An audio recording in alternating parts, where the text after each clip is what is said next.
कि उन्होंने फिर से ये दिन और सुंदर समय दिया। हम परमेश्वर के भवन में आज सुबह फिर यहाँ पर आए हैं। तो आइए हम परमेश्वर के वचन की ओर मनन करते हैं, गौर करते हैं। आप मेरे साथ खोलिए पहला पत्रस उसका 5 अध्याय का 7 आयत। पहला पत्रस उसका 5 अध्याय का 7 आयत। परमेश्वर का वचन इस प्रकार से लिखा है, पहला पत्रस 5 का 7। अपनी सारी चिंता उसी पर डाल दो क्योंकि उसको तुम्हारा ध्यान है। अपनी सारी चिंता उसी पर डाल दो क्योंकि उसको तुम्हारा ध्यान है। आमीन।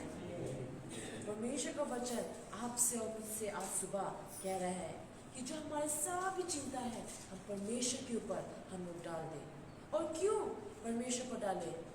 क्योंकि उनको हमारा ध्यान है, उनको हमारी चिंता है, उनको हमारी फिक्र है। परमेश्वर ने आपको और मुझे अपने ही स्वरूप में अपनी तरह बनाया। हमारे पास 2 आँखें हैं, हमारे पास 1 नाक है, हमारे पास 2 कान हैं। किसी के पास 3 आँखें तो नहीं होगा, या किसी के पास 2 मुंह नहीं होगा। लेकिन परमेश्वर ने अपने ही स्वरूप में हमें बनाया है। आज हम लोग सुंदर हैं, हम लोग आकर्षक हैं, क्योंकि परमेश्वर ने आपको और मुझे उनके समान बनाया है।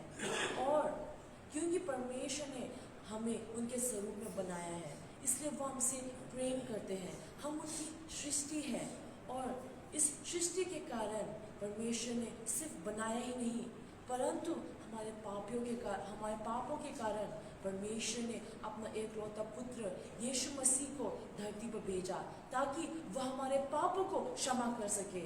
जो हमारे पाप है, जो हमारे हम उसको अंगीकार कर ना पाए, इसलिए परमेश्वर ने अपना एकलौता पुत्र यीशु मसीह को आपके लिए और मेरे लिए भेजा। इतना बड़ा प्रेम परमेश्वर ने आपको और मुझे हमें दिखाया। इसलिए जो हमारे सभी चिंताएं हैं, जो हमारा सभी बोझ है, जो हमारा सभी परेशानी है, हमें खुद से ही अपने जो हमारा भार है, हमें खुद से ही अपने भार को नहीं लेके जाना, लेकिन जो हमारा भार है, हमें जो हमारी चिंता है, हमें परमेश्वर पर हमें सौंप देना चाहिए, परमेश्वर पर हमें दे देना चाहिए, क्योंकि उनको हमारी चिंता है। परमेश्वर का वचन इस प्रकार से आपको और मुझे आज सुबह बता रहा है। कई बार हम चिंता करते हैं कि आज मेरा एग्ज़ाम है, मानो आज मेरा एग्ज़ाम है। हम जैसे विद्यार्थियों के लिए मेरा एग्ज़ाम आ रहा है, या मेरा असाइनमेंट है, मेरा गृह कार्य है, काम है, लेकिन उसको ख़त्म करना है। लेकिन मेरे पास बहुत सारे काम, अलग अलग काम है, मेरे पास नौकरी है, और या उदाहरण के लिए मुझे जॉब में जाना है, लेकिन घर का भी संभालना है। ऐसे कई बार हमारे जीवन में चिंताएं आती है। घर की चिंता होती है, परिवार की चिंता होती है, पढ़ाई की चिंता होती है, काम की चिंता होती है। हम हमेशा हर वक्त किसी ना किसी चीज़ के बारे में हम चिंता करते हैं। लेकिन परमेश्वर का वचन आपसे और मुझसे कहता है कि चिंता मत करो। परमेश्वर का वचन कहते हैं चिंता मत करो, परंतु अपनी सभी चिंताएं उसी पर डाल दो, परमेश्वर पर डाल दो, क्योंकि उनको हमारी चिंता है। यदि हम मत्ती का किताब देखें, मत्ती का किताब उसका 7 अध्याय का मत्ती का किताब उसका 6 अध्याय, माफ करें, मत्ती उसका 6 अध्याय का 26 और 27 आयत।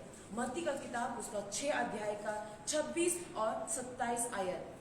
परमेश्वर का वचन इस प्रकार से लिखा है, आकाश के पक्षियों को देखो, वो ना बोते हैं, ना काटते हैं, और ना खट्टों में बटोरते हैं, फिर भी तुम्हारा स्वर्गीय पिता उनको खिलाता है। तुम में कौन है जो चिंता करके अपनी आयु में एक घड़ी भी बढ़ा सकता है? परमेश्वर का वचन इस प्रकार से लिखा है कि जो पक्षियां हैं, आसमान की जो पक्षियां जो उड़ते हैं, वो ना ही बोते हैं, ना ही काटते हैं। जो दाने हम लोग, जो किसान लोग खेत में बोते हैं, पर जो पंछी लोग होते हैं, क्या आपने कभी पंछी को देखा है खेत में ऐसे काम करते हुए, खेत में ऐसे बोते हुए, बीज को बोते हुए? नहीं, है ना?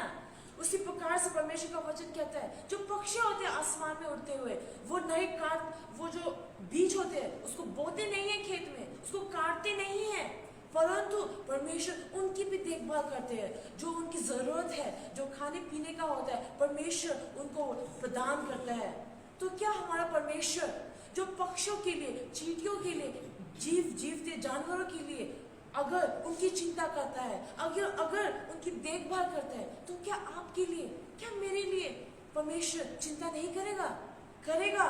परमेश्वर आपके मेरे लिए चिंता करेगा, क्योंकि अगर ऐसे जानवरों के लिए, पक्षियों के लिए परमेश्वर चिंता कर सकता है, तो आपके लिए और मेरे लिए क्यों ना करेगा? क्योंकि हम परमेश्वर के स्वरूप में बनाए गए, परमेश्वर के रचे गए हुए लोग हैं, रचे गए हुए इंसान हैं। इसलिए परमेश्वर का वचन भी कहता है कि 27 आयत में कि तुम में कौन है जो चिंता करके अपनी आयु में एक घड़ी भी बढ़ा सकता है? अगर हम चिंता भी करेंगे तो क्या हम अपने जीवन में एक साल और बढ़ा पाएंगे? परमेश्वर हमारे जीवन की गिनती को जानते हैं। हम कितने देर इस जीवन में रहेंगे, कितने देर संसार में रहेंगे, हम क्या आज करने वाले हैं, हमारे भविष्य को परमेश्वर जानते हैं। वो हमारे जो बीते गए समय, जो हमारा बीते गया समय था, बीता गया जीवन था, परमेश्वर उसको जानता था। ये जो आज का समय परमेश्वर ने आपको मुझे दिया है, वो जानते हैं। और जो भविष्य में समय है, हम नहीं जानते कि हमारा भविष्य कैसे होगा, लेकिन परमेश्वर जानता है हमारा भविष्य कैसा होगा, और हमारा जीवन, हमारी आयु कितनी देर होगा, परमेश्वर जानता है। इस प्रकार इसीलिए परमेश्वर का वचन कहता है कि हम अगर चिंता भी करेंगे, तो अगर चिंता करेंगे भी क्या, हम एक साल और बढ़ेंगे? अगर मैं अभी मान लो मैं 22 साल की हूँ, और अगर मान लो कि मैं 30 साल तक जीने वाली हूँ, तो क्या चिंता करके क्या मैं 32 साल तक जी पाऊंगी? उदाहरण के लिए अगर मुझे सिर्फ 30 साल के लिए जीना है और मैं चिंता करूंगी, अया मैं सिर्फ 30 साल ही जी रही हूँ, नहीं मुझे 32 साल, प्लीज कृपा करके मुझे 32 साल जीना है। अगर मैं चिंता भी करूंगी तो क्या मैं अपने जीवन में एक घड़ी और अपनी आयु बढ़ा पाऊंगी? नहीं, है ना? उसी प्रकार से परमेश्वर का वचन कहता है कि अगर हम चिंता भी करेंगे तो कुछ भी लाभ नहीं होगा, हम चिंता भी करेंगे उसका कुछ भी फायदा नहीं होगा। इसलिए परमेश्वर का वचन कहता है कि अपनी चिंता को अपने पास मत रखो, मेरे ऊपर डाल दो। परमेश्वर कहता है ताकि मेरे ऊपर डाल दो, ताकि मैं तुम्हारी चिंता को ले सकूं, तुम्हारी चिंता को लेकर तुम्हें आराम दे सकूं। परमेश्वर का वचन इस प्रकार से आपको और मुझे आज सुबह बता रहा है। कुछ दिन पहले मैं बताना चाहूँगी, कुछ दिन पहले हमारा जो पानी का सप्लाई था वो आ नहीं रहा था। अभी गर्मी का समय है, बारिश भी अभी तक आया नहीं है, तो जो हमारा पानी का सप्लाई था, जो पानी आता है तो बहुत कम आ रहा था। और या तो वो पूरे रात में आएगा, या वो पूरे रात भर आएगा, या सुबह वो खत्म हो जाएगा, या हमारा सोने के बाद ही पानी आएगा। तो फिर सोने के बाद हम पानी तो भर नहीं सकते, और रात भर तो हम लोग बैठ के हम लोग पानी का इंतज़ार भी नहीं कर सकते। तो मुझे इसका चिंता था, क्योंकि अभी संडे भी आ रहा था, रविवार आ रहा था, और लोग पानी का इस्तेमाल करेंगे। हमारे पास पानी नहीं था, और टैंकी में ऊपर भरने के लिए पानी भी नहीं था। जो हमारे नीचे का जो पानी का टैंकी था वो भी खत्म हो रहा था। तो मुझे चिंता हो रहा था कि अया क्या करें, पानी नहीं आ रहा है, अभी रविवार आ रहा है, लोगों को पानी का इस्तेमाल करना है, पीने का पानी चाहिए होगा, हाथ पैर मुंह धोने का पानी चाहिए होगा, और हमें घर में भी पानी चाहिए।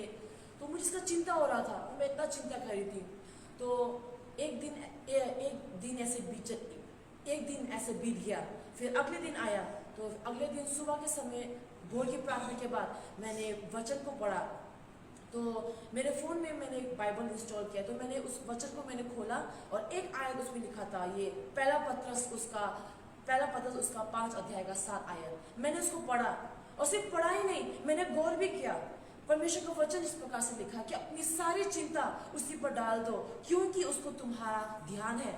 मैंने इस आयत को पढ़ा, और सिर्फ पढ़ा नहीं, उस दिन ये जो आयत है मेरे दिल को छुआ, और मैंने कहा कि ये आयत हम लोग बार बार पढ़ते हैं, ये आयत मैं बार बार पढ़ती हूँ, लेकिन आज ये जो आयत है मेरे दिल को छू रहा है। आज ये जो आयत है मेरे दिल में बातचीत कर रहा है। मेरी सारी चिंता मुझे परमेश्वर पर डालना चाहिए। मैं क्यों इस चिंता को अपने पास लेके जा रही हूँ? पानी नहीं आ रहा है, लेकिन मुझे चिंता हो रहा है, लेकिन मैं परमेश्वर को मैं खोजने नहीं हूँ, मैं खुद से ही चिंता कर रही हूँ। परमेश्वर का वचन ने उस दिन को मेरे से बात किया, और मैंने उसी वक्त मैंने प्रार्थना किया और परमेश्वर कहा, परमेश्वर यदि आपकी इच्छा हुई तो हमें पानी की ज़रूरत है।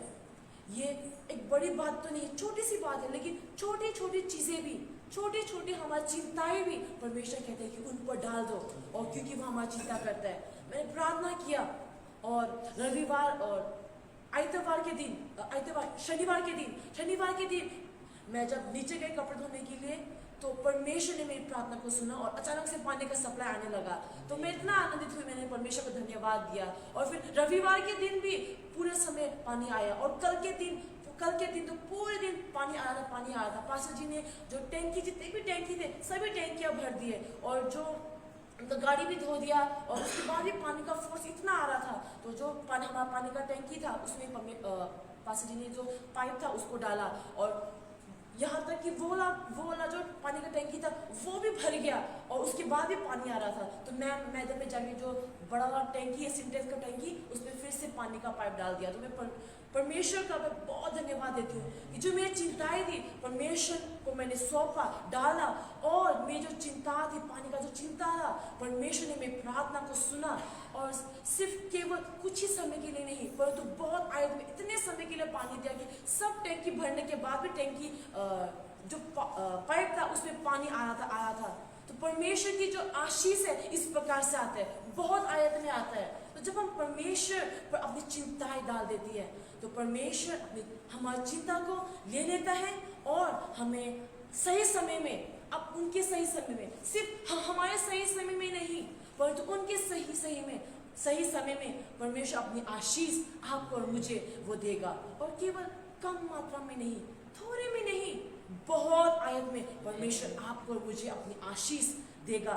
इसलिए आज हम लोग ये जाने, आप और मैं जाने कि परमेश्वर चाहता है कि हम अपनी चिंता उन पर डाल दें, क्योंकि वो हमारी चिंता करता है। इसलिए पहला पत्रुस 5:7 हम लोग आज गौर करें, मनन करें, और सिर्फ सुने नहीं परंतु अपने हृदय में रखकर, याद रखकर परमेश्वर को बार बार हम लोग याद करें, और परमेश्वर की ओर हम लोग ताकते रहे, परमेश्वर की ओर हम लोग देखते रहे। ये परमेश्वर का जीवित वचन है, और इस जीवित वचन से हम सबको आशीष मिले। आमीन।